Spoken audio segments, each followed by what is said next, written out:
Hi everyone, welcome back to another video. Today I am going to show in this video how to fix green line on your laptop screen.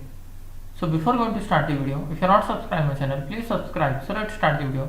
Guys, if you are seeing green line on your laptop screen, then I will show you how to fix this issue. In this, first of all, what you can do, you can check by updating your graphic driver. For that, you have to just click on the search menu, then type here device manager. Click on this device manager. In this, you can see a display adapter. Double click on that. Right click on this graphic driver. Right click here. Click on update driver. Click on search automatically. Search automatically for the drivers. After updation, just close this window. Restart your PC.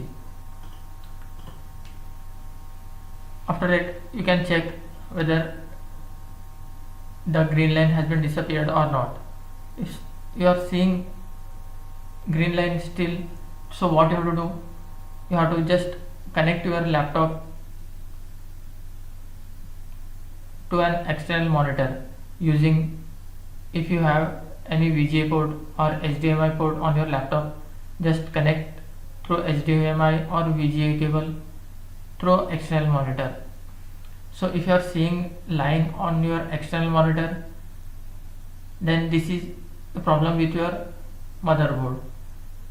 So if you are not seeing any external line on, if you are not seeing any green line on external monitor, problem is with your laptop screen. So you have to just take your laptop to the laptop technician and you can fix this issue with him. That's it guys. So in this way you can fix green line on laptop screen. Thanks for watching. Hope if you like this video, please like, share and don't forget to subscribe.